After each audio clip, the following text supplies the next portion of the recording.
नाम भी होगा, काम भी होगा, रख हौसला तेरा एक अलग मुकाम भी होगा। आपके गांव के हर सड़कों पर लगेगा मेला, जी हाँ आपके गांव के हर सड़कों पर लगेगा मेला, जिस दिन सफलता आपके नाम होगा, जिस दिन सफलता आपके नाम होगा।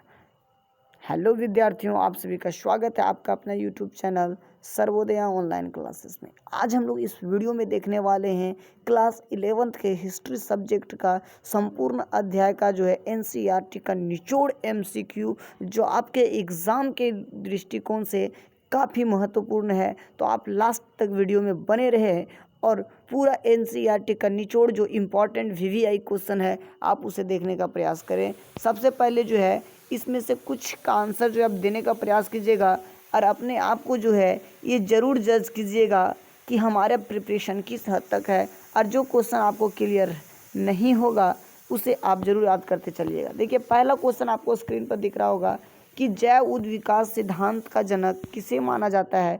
तो आप लोगों को पता होगा कि जैव उद्विकास सिद्धांत का जनक जो है वो बैप्टिस्ट लैमार्क को माना गया है। किनको माना गया है? बैप्टिस्ट लैमार्क को माना गया है। तो ये आपका हो गया है ना। बैप्टिस्ट लैमार्क से याद रखिएगा, इनका एक पुस्तक था जैव उद्विकास से संबंधित जिसमें इन्होंने अपना थ्योरी दिया था। उस बुक का नाम था फिलॉसफिक जूलॉजिक। तो क्वेश्चन पूछ सकता है कि फिलॉसफिक जूलॉजिक पुस्तक किनका था? तो वो लैमार्क का था, जिसे 1809 ईस्वी में क्या किया गया था? प्रकाशित किया गया था। चलिए क्लियर, आगे की ओर बढ़ते हैं। प्रथम जीव की उत्पत्ति किन पदार्थों से हुई है? तो प्रथम बार जो जीव की उत्पत्ति हुई है वो निर्जीव पदार्थों से ही हुई है। आगे देखते हैं, डार्विनवाद सिद्धांत कब प्रस्तुत किया गया? तो डार्विनवाद सिद्धांत जो है वो 1859 ईस्वी में प्रस्तुत किया गया। आपको पता होगा कि डार्विनवाद सिद्धांत का प्रतिपादन जो है वो चार्ल्स डार्विन के द्वारा किया गया था। किनके द्वारा किया गया था? चार्ल्स डार्विन के द्वारा। चार्ल्स डार्विन ने एक पुस्तक लिखा जिनका नाम है द ऑरिजिन ऑफ स्पीसीज। तो द ऑरिजिन ऑफ स्पीसीज पुस्तक के माध्यम से इन्होंने जो है वो इस सिद्धांत का प्रतिपादन किया। अब यहाँ पर 2-3 तरह का क्वेश्चन बन गया। पहला कि डार्विनवाद सिद्धांत कब प्रस्तुत हुआ? 1859। दूसरा क्वेश्चन कि डार्विनवाद सिद्धांत का जनक कौन है? तो चार्ल्स डार्विन है। तीसरा क्वेश्चन कि डार्विनवाद सिद्धांत किस पुस्तक में प्रस्तुत किया गया था, किस पुस्तक के माध्यम से प्रकाशित किया गया था? तो उसका राइट आंसर हो जाएगा आपका द ऑरिजिन ऑफ स्पीसीज। आगे की ओर बढ़ते हैं। कहता है कि भारत की शिवालिक पहाड़ी से रामापिथिक्स के जीवाश्म को कब खोजा गया? तो इसका राइट आंसर जो होगा वो होगा 1934। और आपको पता होगा कि इसकी खोज जो है वो एडवर्ड लुईस ने किया था। किसने किया था? एडवर्ड लुईस ने। तो याद रखिएगा कि रामापिथिक्स मानव की खोज जो है वो किसने किया था? एडवर्ड लुईस ने किया था। आगे की ओर बढ़ते हैं। ड्रायोपिथिक्स जीवाश्म की खोज कहाँ पर हुई थी? खोज कब हुई थी? तो ड्रायोपिथिक्स जीवाश्म की खोज जो है वो 1856 में हुई थी। आगे क्वेश्चन है कि निएंडरथल मानव के जीवाश्म कहाँ से मिले हैं? तो निएंडरथल मानव के जीवाश्म जो है वो जर्मनी से मिले हैं। आपको पता होगा कि यही वो निएंडरथल मानव है जिसने सबसे पहले जो है वो आग का प्रयोग किया था और दफनाने की प्रथा जो है वो प्रारंभ की थी। इसलिए इसे जो है वो प्रथम दार्शनिक मानव भी कहा जाता है। यहाँ से 2-3 फैक्ट निकल कर आया जिसको आपको याद रखने की ज़रूरत है। निएंडरथल घाटी कहाँ है? तो जर्मनी में है। निएंडरथल मानव का साक्ष्य कहाँ से मिला? तो जर्मनी से मिला। नेक्स्ट क्वेश्चन आपका हो जाएगा कि निएंडरथल किस मानव को जो है वो प्रथम दार्शनिक मानव माना जाता है? तो निएंडरथल को। नेक्स्ट क्वेश्चन यहीं से आपका बनकर आ गया कि सबसे पहले आग का प्रयोग किसने किया? तो निएंडरथल मानव ने किया। यहीं से क्वेश्चन आपका एक और बनकर आ गया कि सबसे पहले दफनाने की प्रथा किसने प्रारंभ किया? तो उसका राइट आंसर हो जाएगा आपका निएंडरथल मानव। आगे आ जाते हैं सर, ठीक है। हथियार निर्माता किसे कहा गया है? तो हथियार निर्माता देखिएगा होमो हैबिलस। किसको कहा गया है?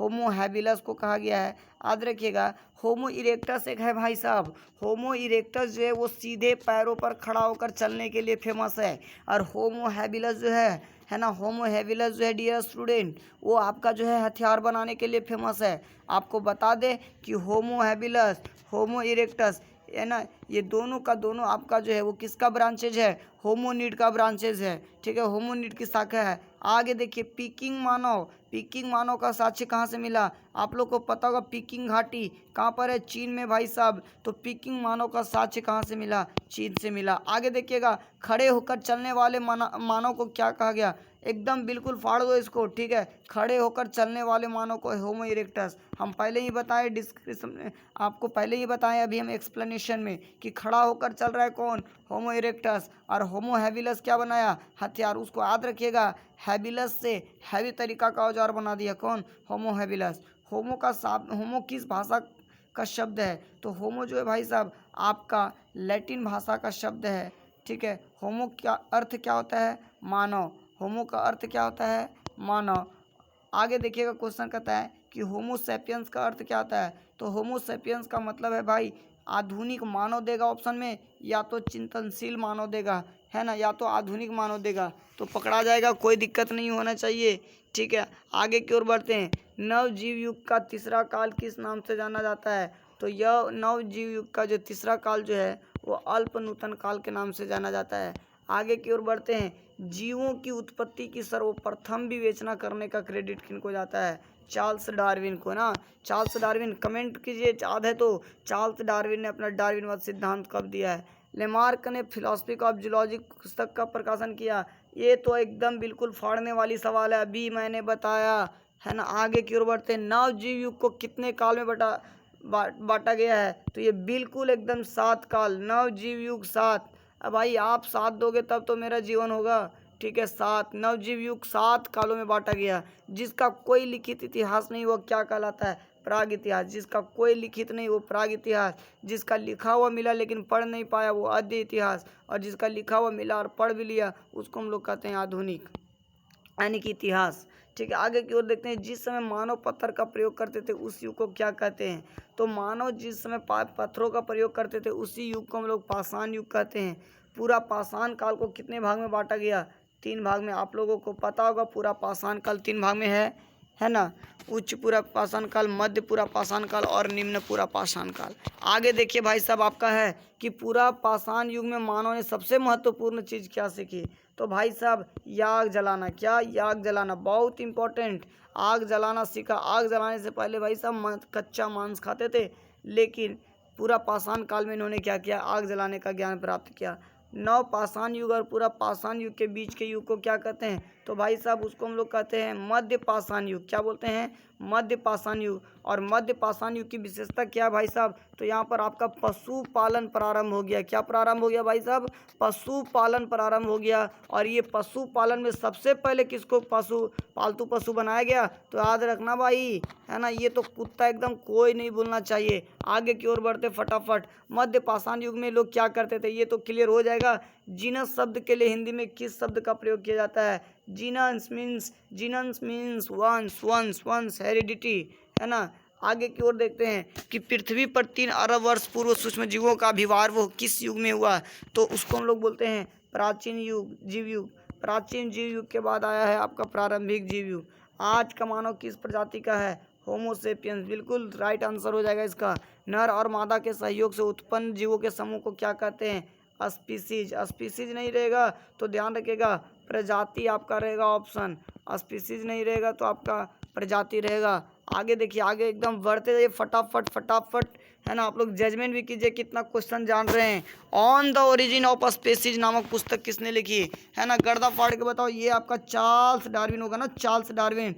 On the origin of species कब भाई साहब, एकदम फटाफट कमेंट बॉक्स में छापो कब ये on the origin of species आया है, तो 1859 में ना।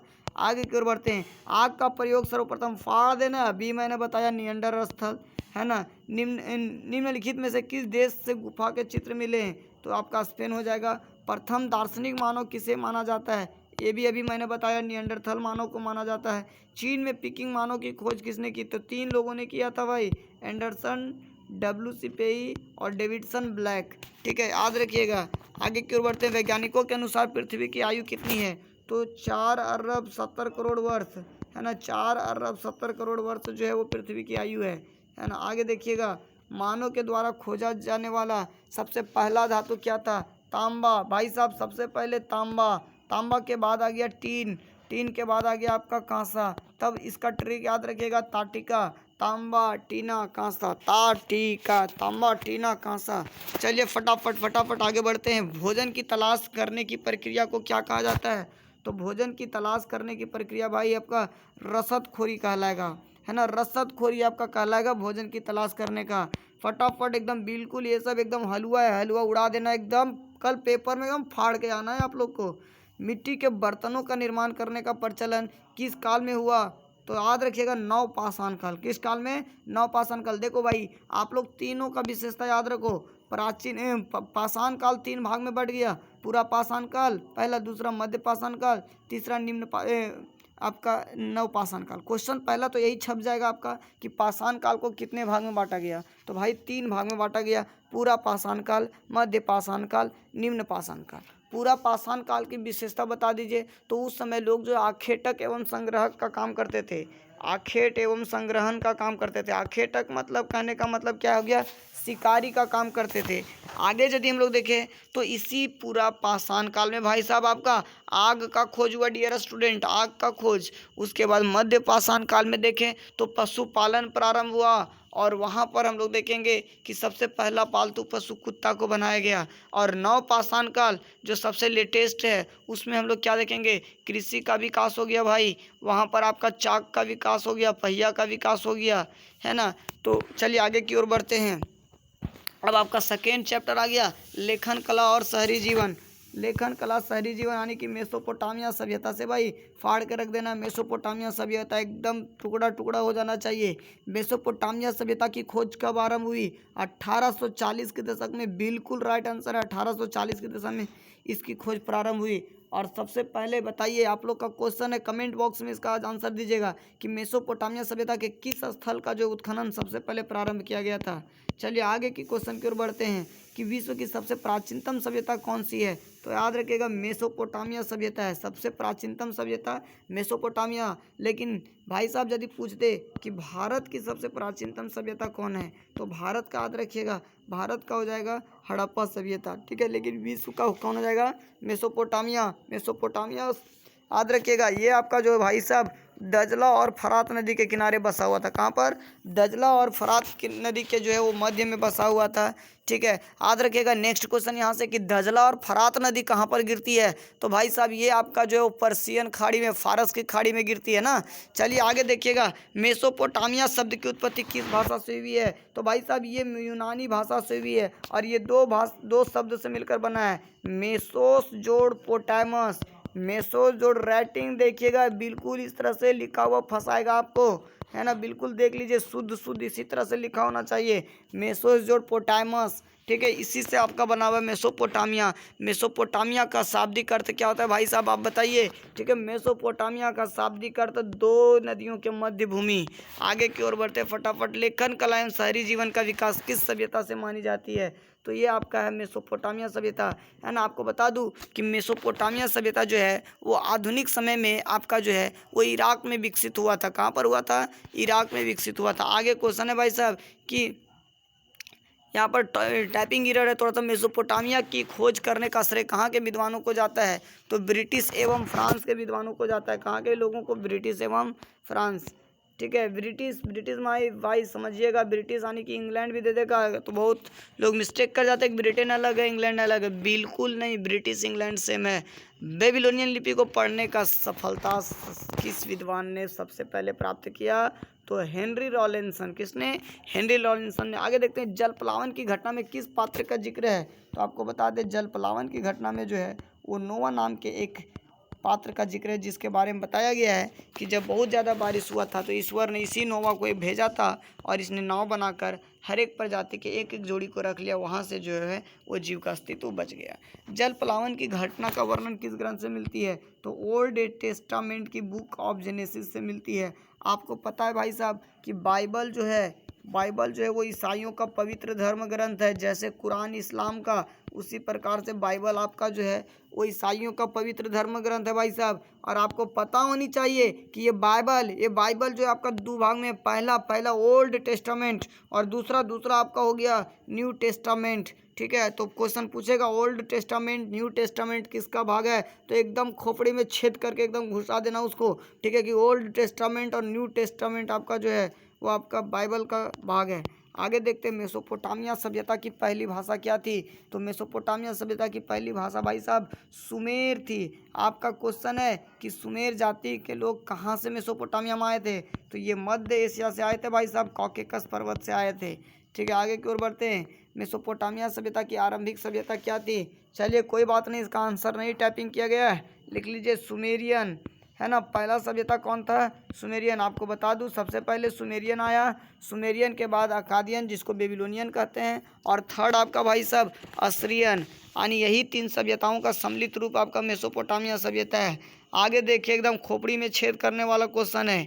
ठीक है, कि सुमेरियन सभ्यता मारी किस नगर के रूप में विकसित हुआ था। यानी सुमेरियन सभ्यता का जो मारी टाउन है, मारी नगर जो है वो किस रूप में विकसित हुआ था भाई साहब, तो आपको पता है। ठीक है, मैप हम आपको पढ़ाए थे कि ये आपका जो है ना, इस आसपास में आपका मारी बसा हुआ है। तो मारी जो वहाँ पर एक बंदरगाह के रूप में था, यानी कि एक व्यापारिक नगर के रूप में ये विकसित हुआ था। चंद्र देवता को किस नाम से जाना जाता था, सुमेरियन सभ्यता में भाई साहब चंद्र देवता को ऊर के नाम से जाना गया। किसके नाम से, ऊर के नाम से। चलिए फटाफट आगे की ओर हम लोग बढ़ते रहते हैं। ठीक है, ये भी क्या होने लगा। ठीक है, मेसोपोटामिया सभ्यता कितने सभ्यताओं का सम्मिलित रूप है, अभी मैंने बताया भाई साहब 3, है ना। आगे देखते हैं, हम्मुराबी किसके लिए प्रसिद्ध था। बता दे कि हम्मुराबी आपका जो बेबीलोनियन सभ्यता का शासक था, सम्राट था, और ये अपनी विधि संहिता के लिए फेमस था, क्योंकि इसने 8 फीट ऊंचे पाषाण स्तंभ में जो विधि संहिता जो है ना, यानी कि लॉ जो है वो लिखवाया था। कितने आर्टिकल में सर, 285 अध्याय में लिखाया गया था। कितना, 285। क्वेश्चन पूछेगा तो एकदम पूरा खोपड़ी में छेद करके मारना उसको। ठीक है, कि आपका हम्मुराबी का विधि संहिता कितने अध्याय में लिखा गया था, तो 285। गिलगामेश क्या है भाई साहब, गिलगामेश एकदम जादू वादू हो गया यहाँ पे। ठीक है, गिलगामेश आपका क्या है, तो गिलगामेश आपका भाई साहब हम लोग यदि बात करें तो ये आपका एक महाकाव्य है। ठीक है, जो बेबीलोनियन समाज का, बेबीलोनियन सभ्यता का है। आगे देखेंगे, मेसोपोटामिया में, यहाँ पे मैं लिखा गया सॉरी। ठीक है, मेसोपोटामिया में खेती कब प्रारंभ हुई भाई साहब, तो 7000 से 6000 ईसा पूर्व में। आगे देखते हैं, अरामाइक भाषा किससे मिलती जुलती है, लो, है ना। अरामाइक भाषा जो है आपका हिब्रू भाषा से मिलती जुलती है ना। एक और चीज़ आप लोग याद रखिएगा कि अरामाइक शब्द की उत्पत्ति जो है वो 1400 ईसा पूर्व में होती है। आगे देखते हैं, बेबीलोन का प्रमुख देवता कौन था, तो आप सभी को बता दूं बेबीलोन का प्रमुख देवता जो था वो मर्दुक था, और ये मर्दुक नगर में ही बसा हुआ था।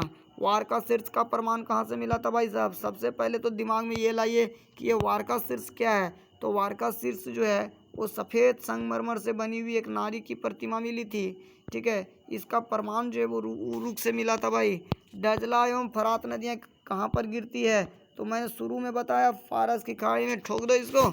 चलिए तीसरा चैप्टर की ओर आ जाते हैं, फटाफट। तीसरा चैप्टर 3 महाद्वीपों में फैला हुआ साम्राज्य, रोमन साम्राज्य के बारे में पढ़ेंगे भाई। इसमें गर्दन कबाड़ के, महाद्वीपों में फैला हुआ साम्राज्य किसे कहा जाता है, 3 महाद्वीप। यहाँ क्या कितना गलत टाइपिंग हुआ है, 3 महाद्वीपों में फैला हुआ साम्राज्य किसे कहा गया है, रोमन साम्राज्य को। किसको, रोमन साम्राज्य को।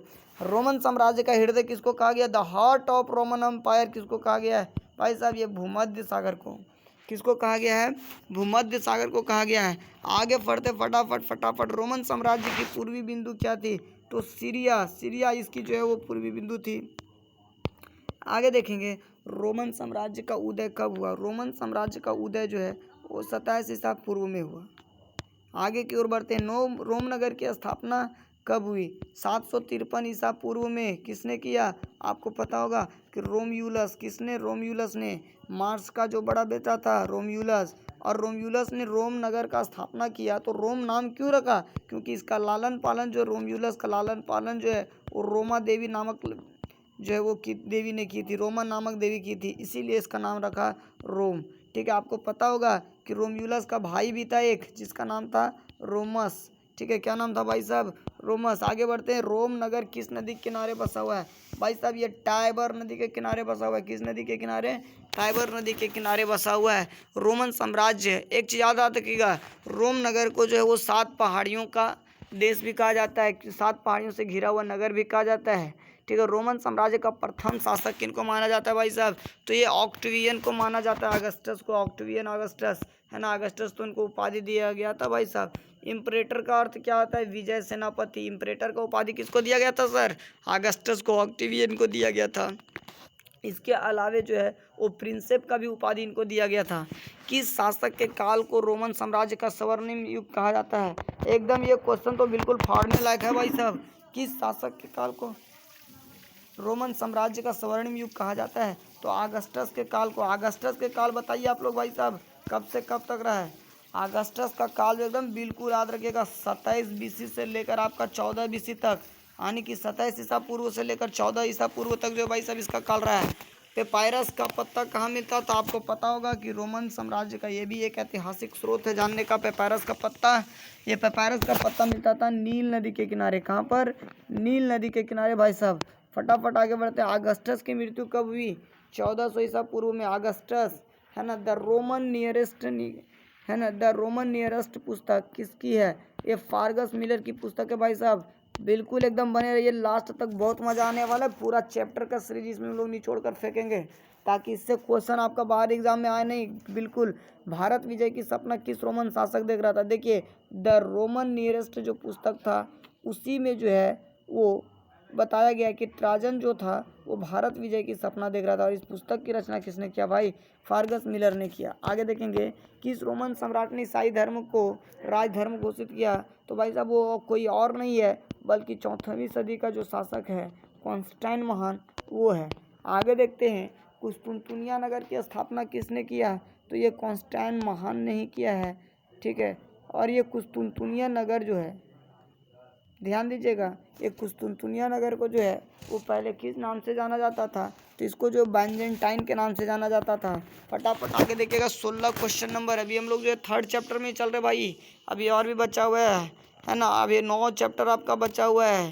ठीक है, 8 चैप्टर बचा हुआ भी। रोमन साम्राज्य के राजनीतिक इतिहास के 3 मुख्य खिलाड़ी किसे माना गया है? तो सम्राट को, सीनेट के जगह पर कभी अभिजात वर्ग लिख देगा, एवं सेना, ये 3 लोगों को माना गया रोमन साम्राज्य के राजनीतिक इतिहास का खिलाड़ी। आगे है, ठीक है, कुस्तुनतुनिया को पहले किस नाम से जाना जाता था? ये तो हो जाएगा, अभी मैंने बता दिया। कुस्तुनतुनिया का पराजय कब हुआ? 1453 ईस्वी में। किससे? तुर्की लोगों से पराजय हुआ था ना, तुर्की लोगों से पराजय हुआ था। रोमन साम्राज्य की प्रमुख भाषा क्या थी भाई साहब? तो रोमन साम्राज्य की प्रमुख भाषा जो है वो लैटिन थी। ठीक है, 3री शताब्दी में रोमन सम्राटों को मध्य यूरोप में किससे निरंतर युद्ध करना पड़ा था? तो विदेशी बर्बर से। किससे? विदेशी बर्बर थे। चलिए भाई साहब 4th चैप्टर आ जाते हैं। 4th चैप्टर बहुत ईजी चैप्टर है ना, इस्लाम धर्म का उदय एवं विस्तार। इस्लाम धर्म के संस्थापक के रूप में कौन जाने जाते हैं? तो पैगंबर मोहम्मद साहब। कौन जाने जाते हैं? पैगंबर मोहम्मद साहब। देखिएगा, पैगंबर मोहम्मद साहब से एक ना एक क्वेश्चन आपका रहेगा पक्का, कंफर्म, एकदम चैलेंज 100% है भाई साहब। पैगंबर मोहम्मद साहब का जन्म कब हुआ? तो ये 570 ईस्वी में। ठीक है, पिता का नाम इनका क्या था? अब्दुल्ला। माता जी का नाम इनका क्या था? अमीना। याद रखिएगा, अम्मी से अमीना, अब्बू से अब्दुल्ला, अब्बू से अब्दुल्ला, है ना, अम्मी से अमीना। आगे की ओर यदि हम लोग बढ़े, ठीक है, तो आगे जो आपका क्वेश्चन है भाई साहब वो है कि पैगंबर मोहम्मद साहब की पहली पत्नी का नाम क्या था? एकदम बिल्कुल फाड़ के रख दीजिएगा। पहली पत्नी खदीजा। आपको पता है ना कि 25 वर्ष उम्र के थे पैगंबर मोहम्मद साहब, और 40 वर्ष की थी ये आपकी विधवा खदीजा जो व्यापारिणी थी, है ना, उनसे इनकी शादी हुई थी। आगे देखते हैं, इस्लाम धर्म का उदय कहाँ पर हुआ भाई साहब? अरब प्रायद्वीप। अरब प्रायद्वीप, प्रायद्वीप का मतलब भाई साहब जो 3 ओर आपका जल से घिरा हो। अरब अल खाली क्या है? तो ये जो आपका है विशाल रेगिस्तान है अरब का, है ना। आगे की ओर बढ़ते, तवारीख का क्या अर्थ है? तवारीख का मतलब है भाई साहब तारीख के साथ, है ना, तारीख के साथ। मुस्लिम लेखकों ने बड़ी संख्या में राजाओं, सूफी संतों एवं विद्वानों के ऊपर जीवनी का जो रचना किया उसको क्या कहते हैं? तो उसको भाई साहब हम लोग सीरा कहते हैं। क्या कहते हैं? सीरा। एकदम बिल्कुल फाड़ कर रख दीजिए, लास्ट तक वीडियो में बने रहिए, भौकाल मच जाएगी कल एग्जाम में। एकदम इससे बाहर क्वेश्चन जाएगा नहीं बेटा, लास्ट तक बने रहना, एकदम फाड़ के रख दीजिए। तवारीख की तबरीक किस भाषा में लिखी गई है? ये आपका राइट आंसर हो जाएगा, अरबी भाषा में। इस्लाम धर्म के इतिहास को लिखने का जिज्ञासा सर्वप्रथम किस देश के प्रोफेसरों में जागृत हुई? तो ये आपका जो है वो जर्मनी एवं नीदरलैंड। आगे की ओर बढ़ते, 340 देवी देवताओं के प्रमुख को क्या कहा जाता है? तो राइट आंसर हो जाएगा भाई आपका काबा। क्या हो जाएगा? काबा। आगे हम लोग देखते हैं क्वेश्चन नंबर 15। अमन एवं सीरिया के व्यापारिक मार्ग पर कौन सा धार्मिक स्थल स्थित है? तो वो आपका जो है वो मक्का। क्या है? मक्का। एकदम बिल्कुल एकदम फाड़ के रख देना है। ठीक है, बहुत इजी क्वेश्चन आएगा कल पेपर में, टेंशन नहीं लीजिए। मक्का मुसलमानों का प्रथम पंचांग वर्ष कब मनाया गया? 622। याद होगा ना भाई साहब? 20 सितंबर, याद रखिएगा 20 सितंबर 622 को आपका जो है पैगंबर साहब मक्का से मदीना गए थे, जिसको हम लोग हिजरी घटना के नाम से जानते हैं। हिजरी संवत यहीं से स्टार्ट हुआ है, जो कि इस्लामिक कैलेंडर है। ठीक है, देखिए एकदम ये तो क्वेश्चन फोड़ने वाला है, बिल्कुल नारियल की तरफ फोड़ के आइएगा। इस्लाम धर्म का पहला खलीफा कौन था? तो वही भाई पैगंबर साहब का मित्र अबू बकर। कहाँ जाएगा ये? इस्लाम धर्म के चौथे खलीफा कौन थे? अली। ये अली साहब बताइए ये किनके दामाद थे? किनके दामाद होंगे? पैगंबर मोहम्मद साहब के दामाद थे, है ना। फातिमा बीबी जो है इनकी पत्नी थी। याद रखिए सब एकदम बिल्कुल एकदम। बस मनात की देवी किसकी प्रतीक थी? तो ये धन धान्य की देवी थी। पैगंबर साहब का विवाह खदीजा के साथ कब हुआ? 570 में उनका जन्म हुआ भाई साहब। और मैं बताया कि 25 वर्ष की उम्र में इनका जो है शादी हुआ था, तो 70 में 25 जोड़ लो, वैसे ही आपका 95 हो जाएगा। चलिए फटाफट आगे जाते हैं। हिजरी संवत में कितने दिन का एक वर्ष होता है? तो 354। जैसे आप लोग को पता होगा कि 365 दिन का एक वर्ष होता है, उसी तरह से यहाँ हिजरी संवत में जो है वो एक वर्ष कितने दिन का माना जाता है? 354 दिन का माना जाता है। आगे बढ़ते हैं। अल्लाह के रसूल के नाम से कौन जाने जाते हैं? पैगंबर मोहम्मद साहब। रसूल का अर्थ क्या होता है भाई साहब? संदेशवाहक, संदेशवाहक। मुआविया या मवाविया लिखेगा, मुआविया या मवाविया लिखेगा भाई साहब। किसका पुत्र था? उस्मान का। इसी ने मुआविया के द्वारा जो है वो 661 ईस्वी में क्या किया गया था? उमैया वंश की स्थापना किया गया था। पैगंबर साहब मदीना से मक्का वापस कब लौटे भाई साहब? 630 ईस्वी में आए थे और 32 में जेरूसलम की यात्रा पर गए थे, जहाँ पर उनका जो है वो निधन हो जाता है। तो आप पूछ देगा इनका निधन कब हुआ था? 632 ईस्वी में। ठीक है, इसलिए देखिएगा जेरूसलम जो है ईसाइयों के लिए भी पवित्र है और इस्लामों के लिए भी पवित्र स्थल है। चलिए, इस्लाम का पवित्र ग्रंथ क्या है? कुरान। क्या है? कुरान। आपको आप पता होगा कुरान किस भाषा में लिखा गया है? तो अरबी भाषा में लिखा गया भाई साहब, अरबी भाषा याद रखिएगा। सुलेमान किसका पुत्र था? अब्द अल मलिक। अब्द अल मलिक इंपॉर्टेंट इसलिए भाई साहब क्योंकि इसने जो है वो आपका डोम ऑफ रॉक का निर्माण करवाया है, डोम ऑफ रॉक का निर्माण कराया है। जंग ए जमाल कब हुआ था? ठीक है, जंग ए जमाल कब हुआ था? तो आयशा बीबी जो कि मोहम्मद साहब के दूसरे पत्नी थे, उनके बीच और अली साहब के बीच ये युद्ध हुआ था 657 में, जिसको जंग ए जमाल या ऊँटों का युद्ध कहा जाता है। अब्बासी वंश की स्थापना कब हुई? 750 ईस्वी में हुई है। आगे देखते हैं। प्रथम धर्म युद्ध। प्रथम धर्म युद्ध 1098। आपको पता होगा कि 1095 से लेकर 1099 तक के कार्यकाल टाइम पीरियड को जो है वो धर्म युद्ध के नाम से जाना जाता है। धर्म युद्ध को क्रूसेड्स भी बोला जाता है। पहला धर्म युद्ध कब हुआ भाई? पहला धर्म युद्ध जो है आपका 1098 ईस्वी में हुआ। चलिए फटाफट एकदम बने रहिए। आगे 5वां चैप्टर एकदम बहुत छोटा, यहाँ से ज़्यादा क्वेश्चन नहीं आएगा। जो क्वेश्चन आएगा वो आपको दिखा देते हैं पहले ही। आयावर्त का अर्थ क्या होता है? आयावर्त भाई, आया आया आया आया आया मतलब क्या? घुमक्कड़। ठीक है, आयावर्त का प्रमुख पेशा क्या है? तो ये लोग जो था गडरिया का काम करता था, भेड़ चराने का काम करता था।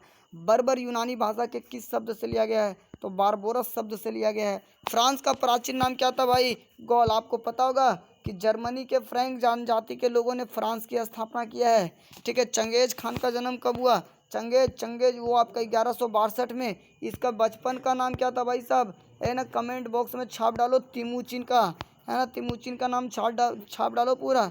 चंगेज खान के पिता यूसुफ जई। माता का नाम क्या था? ओलूनी के। माता का नाम क्या था? ओलूनी के। एक चीज़ और याद रखिएगा सर, इसका जन्म जो है वो मंगोलिया के उत्तरी भाग में ओनोन नदी के किनारे हुआ था। इनका माता का नाम हो गया ओलूनी के। चंगेज खान के मित्र का नाम क्या था? तो बोघू रचू। इनके मित्र थे बोघू रचू। ओगुदेई किसका पुत्र था? तो ये चंगेज खान का ही पुत्र था भाई साहब। आगे फटाफट बढ़ते हैं। किस शासक ने धर्म परिवर्तन कर इस्लाम ग्रहण कर लिया? है ना, तो वो गजन खां थे जिसने धर्म परिवर्तन कर इस्लाम धर्म को ग्रहण किया था। चंगेज खान की मृत्यु कब हुई? कहाँ पर हुई? मृत्यु के बाद इल खानी राजवंश कहाँ स्थापित हुआ? तो ईरान में। चंगेज खान की मृत्यु कब हुई भाई साहब? तो 1227 में इनकी मृत्यु हुई है। आगे याद रखिएगा, मंगोल सैनिक की सबसे बड़ी इकाई में कितने सैनिक शामिल थे? तो पता होगा सबसे ज़्यादा जो है वो 10,000। आपको पता होगा कि मंगोल सैनिक जो है वो 10 मानव प्रणाली पर आधारित थी। चंगेज खान की मृत्यु कब हुई? तो फट जाएगा क्वेश्चन, अभी मैंने बताया है ना। मंगोल गणराज्य कब बना, तो ये आपका 1991 ईस्वी में। चलिए फटाफट 2 चैप्टर और कम से कम कर लेते हैं, उसके बाद सेकंड वीडियो में देखेंगे। सर्वप्रथम सामंतवाद पर किस इतिहासकार या विद्वान ने प्रकाश डाला था भाई साहब, तो मार्क ब्लॉक, मार्क नहीं होगा, मार्क ब्लॉक होगा। ठीक है, थोड़ा सा टाइपिंग एरर है भाई साहब, है ना, इतना तो आपको कंप्रोमाइज़ करना होगा। चलिए आगे की ओर बने रहे वीडियो में, बिल्कुल शानदार क्वेश्चन है। यूरोप में पाँचवीं से, यहाँ से होगा 5वीं से 15वीं सदी के मध्य के इतिहास को किस काल के नाम से जाना जाता है, तो उसको यूरोप का मध्यकालीन युग बोला जाता है। यूरोप का समाज कितने वर्गों में बटा हुआ था, तो 3 वर्ग में बटा हुआ था। 3 वर्ग कौन कौन था भाई साहब, पादरी वर्ग था, अभिजात वर्ग था और कृषक वर्ग था। आगे देखते हैं, सामंतवाद जर्मन भाषा के किस शब्द से लिया गया है ना, तो ये फ्यूड से लिया गया। सामंतवाद का अंग्रेजी रूपांतरण पता होगा कि फ्यूडलिज्म होता है, और ये फ्यूडलिज्म जो है वो फ्यूड शब्द से लिया गया है। फ्यूड का मतलब क्या होता है भाई साहब, भूमि का टुकड़ा, है ना। फ्रेंड लिखा गया है भाई, देखिए आपके लिए लगता है फ्रेंड लिखा गया, फ्रेंड नहीं होना चाहिए, फ्रैंक होना चाहिए। क्या होना चाहिए, फ्रैंक होना चाहिए। ठीक है, फ्रैंक कहाँ की जनजाति है, तो ये जर्मन की जनजाति है। अभी मैंने बताया ना, यही फ्रैंक जनजाति जो है वो गॉल का स्थापना, गॉल से नाम बदलकर फ्रैंक कर दिया था।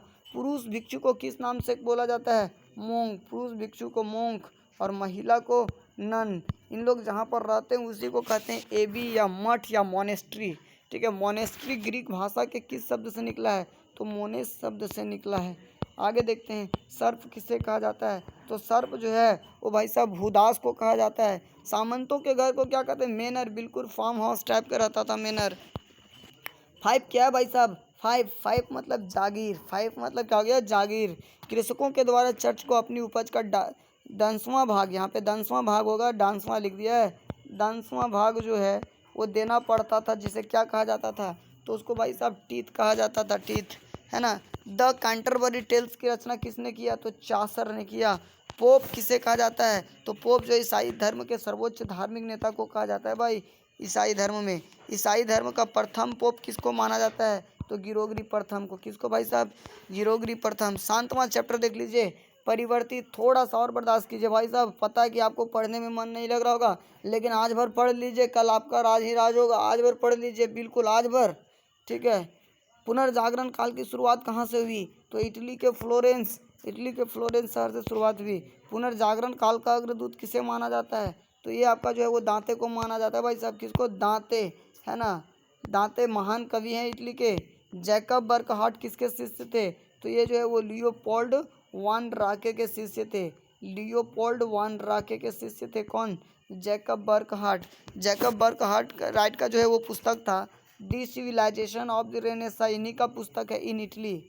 ठीक है, आगे देखते हैं भाई साहब, पुनर्जागरण फ्रेंच भाषा के किस शब्द से निकला है, तो रेनेसा शब्द से निकला है। पता होगा कि पुनर्जागरण का इंग्लिश जो है वो रेनेसेंस होता है, और ये रेनेसेंस जो है वो फ्रेंच भाषा के रेनेसा शब्द से बना है। पुनर्जागरण काल में चित्रकला का जनक किसको कहा जाता है भाई साहब, एकदम फाड़ डालो, फाड़ डालो। पुनर्जागरण काल में चित्रकला का जनक जियाटो, जियाटो, एकदम इसको जीने नहीं देना भाई, जियाटो को। 14 से 17वीं सदी में, 14 से 17वीं सदी के काल को किस नाम से जाना जाता है, तो पुनर्जागरण काल के नाम से। पुनर्जागरण का शाब्दिक अर्थ क्या होता है भाई, तो फिर से जागना, है ना। फिर से जाग जाओ आप लोग, फिर से जाग जाओ, कल एग्जाम है भाई, फिर से जाग जाओ, अभी सो रहे होंगे, फिर से जाग जाओ। ठीक है, पाडुआ विश्वविद्यालय किस देश में है, इटली में। कहाँ पे, इटली में है। आगे देखिएगा, फ्रांसिस्को पेट्रार्क किस देश का निवासी था, तो ये इटली के फ्लोरेंस नगर का रहने वाला था। ठीक है, आगे देखते हैं कि सोसाइटी ऑफ जीसस की स्थापना किसने किया, तो इसकी स्थापना इग्नेशियस लायोला ने किया। द पाइटा नामक चित्र किसने बनाया भाई साहब, माइकल एंजेलो, बहुत बड़े चित्रकार। ठीक है, आगे देखते हैं, छापा खाना का आविष्कार किसने किया भाई साहब, गुटेनबर्ग। धर्म सुधार आंदोलन शुरू करने का श्रेय किसे जाता है, मार्टिन लूथर को। किसको जाता है भाई साहब, मार्टिन लूथर। यूरोप का कालिदास किसको कहा जाता है, शेक्सपियर को। और यूरोप का यदि पूछेगा कि चाणक्य किसको कहा जाता है, तो वो आपका कहा जाता है मैकियावली को। यूरोप का चाणक्य मैकियावली, यूरोप का कालिदास शेक्सपियर को। चलिए, इटावली गद्य का पिता किसे कहा जाता है, तो बोके पियो को कहा जाता है भाई साहब। चलिए आगे की ओर बढ़ते हैं, ह्यूमैनिटीज किस भाषा का शब्द है, तो ये लेटिन भाषा का शब्द है भाई साहब। मैंने 7 चैप्टर का एकदम इस वीडियो में ताबड़तोड़ आपका इंपॉर्टेंट क्वेश्चन फेंक डाला है। बस आपका बच गया 4 चैप्टर और 8 9, है ना, 8 9 10 11, है ना, 4 चैप्टर और बच गया है, जिसका वीडियो मैं तुरंत अपलोड कर दे रहा हूँ। इसके देखने के बाद जो उसको ज़रूर विजिट कर लीजिएगा भाई। आप इतना कर लीजिएगा और मॉडल सेट कर लीजिएगा। 2022 से लेकर 2019 का 3 सेट आया था भाई साहब, वो 2022 का 2 मॉडल सेट आया था वो, और एक आपका जो है वो 2023 वाला। इतना आप कर लीजिएगा भाई साहब, आपका एग्ज़ाम एकदम बहुत बढ़िया जाएगा हिस्ट्री का। और सारा सब्जेक्ट का कल जितना भी आपका आज होने वाला है कंपलसरी पेपर, सारा का जो है वो आंसर की सबसे पहले इस चैनल पर मिल जाएगा आपको। तो उम्मीद करता हूँ कि आप आंसर की देखने के लिए इस चैनल पर ज़रूर आइएगा, और उसमें आप ज़रूर बताइएगा कमेंट बॉक्स में कि आपने कितना इस वीडियो से सही मारा है भाई साहब। चलिए तो अभी यहीं पर स्टॉप करते हैं। लास्ट तक वीडियो में बने रहने के लिए आप लोग को दिल से बहुत बहुत धन्यवाद। ठीक है, और उम्मीद करता हूँ कि यदि आप नए होंगे तो इस चैनल को सब्सक्राइब करके जाएंगे, बढ़िया कमेंट करके जाएंगे। चलिए भाई, बाय बाय, फिर मिलते हैं अगले वीडियो में अगले नए जुनून के साथ।